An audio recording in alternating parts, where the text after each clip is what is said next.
3 mots pour définir la spiritualité?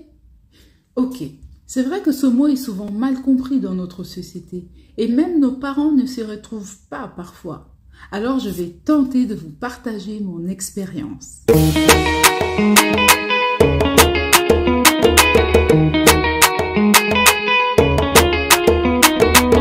Bonjour, je suis Aïcha Kamin, je suis thérapeute et coach pour entrepreneurs. Mon outil est plus que jamais la spiritualité. J'accompagne les entrepreneurs conscients grâce à ma méthode EFA, être et faire pour avoir, qui s'inspire de la philosophie Ubuntu qui se résume en 3 mots, bien vivre ensemble. J'ai expérimenté le faire pendant plus de 20 ans en tant que directrice de restaurant jusqu'à épuisement physique, mental et spirituel. Et de spirituel, j'entendais par là la religion. Ensuite, je me suis tournée vers l'être, puisque le faire n'avait rien donné. Et c'est seulement là que j'ai retrouvé une paix intérieure durable. Et j'en ai déduit qu'un entrepreneur conscient est un entrepreneur conscient de lui-même, car il se connaît, conscient des autres et conscient de son environnement. La spiritualité est souvent confondue à la religion, mais ce n'est qu'une partie. D'ailleurs, les statistiques montrent que beaucoup de personnes qui arrivent le moins au suicide appartiennent à un dogme religieux. La spiritualité, on va simplifier, c'est ta relation avec l'invisible. Et quand on dit invisible, le cerveau s'emballe. Alors, écoute simplement ceci. Ce que tu ne peux pas toucher, c'est par exemple ton esprit. Ton esprit, tu ne peux pas le toucher. Ta foi, tu ne peux pas le toucher. La spiritualité, c'est la conscience aussi que tu as un corps physique, mais que tu as d'autres corps qu'on appelle les corps invisibles, qui forment ton aura. C'est important de savoir cela. Parfois, cela t'amène à dire « je ne sens pas cette personne ». Tu vois? La spiritualité, c'est l'énergie que tu dégages. C'est ta vibration. Ce sont tes paroles. Attention à tes paroles. Ce sont tes pensées. Elles sont puissantes. La spiritualité, c'est ton énergie. Car tout corps physique est d'abord invisible avant d'être physique. Car la partie visible, c'est le dernier maillon de la chaîne. J'ai tendance à dire que la spiritualité va s'intéresser à comment l'oiseau vole pour pouvoir imiter la même chose et en faire un avion. Mais la spiritualité va s'intéresser à pourquoi l'oiseau vole. Et quand on se pose la question du pourquoi, eh bien on touche tout de suite au principe des choses. Au principe, c'est-à-dire ce qui fait que la chose est la chose.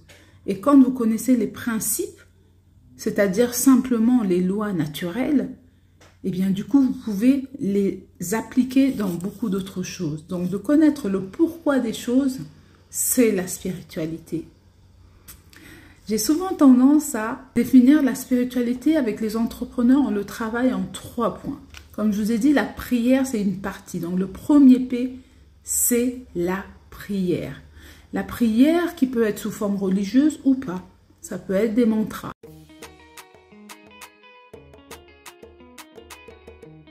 Parce qu'il faut des mots pour agir avec l'invisible. Il faut pouvoir communiquer avec l'invisible. Et donc, vous pouvez le faire à travers la prière, ou à travers des mantras, ou à travers des sons. Donc, le premier P, c'est la prière. Le deuxième P, c'est la purification. Je vais te demander, parfois, tu vas te prendre une douche parce que tu es sale. Et bien, c'est pareil. Au niveau spirituel, tu dois te purifier.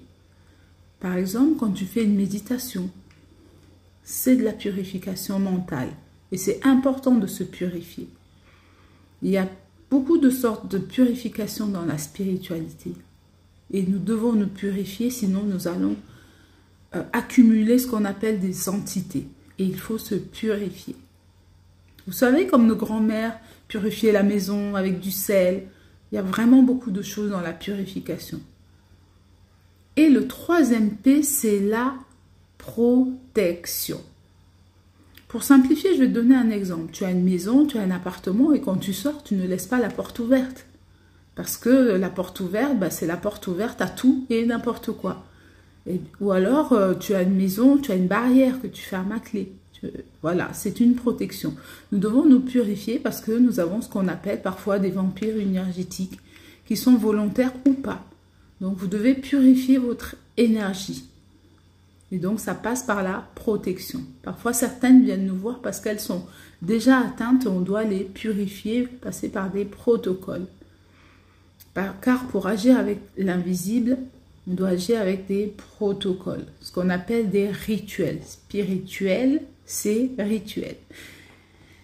Alors, j'espère que c'était clair avec ces 3 P qui sont la prière, la purification et la protection. Mais pour en savoir plus, je t'invite le 22 avril ou toute une journée avec 2 de mes partenaires, experts aussi, parce que dans la spiritualité est très vaste, il y a des experts.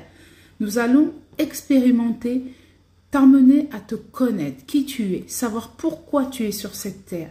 Et tu vas expérimenter des outils que ton corps t'offre pour pouvoir accéder à l'abondance, à ce que tu veux. Durant cette journée, nous allons travailler et expérimenter avec des outils de la nature pour que tu puisses comprendre ton environnement, comprendre tes expériences, comprendre ce qui t'arrive dans la vie. Alors, clique sur le lien ci-dessous et on se retrouve le 22 avril, une journée vraiment exceptionnelle. Alors, je te dis à très très vite.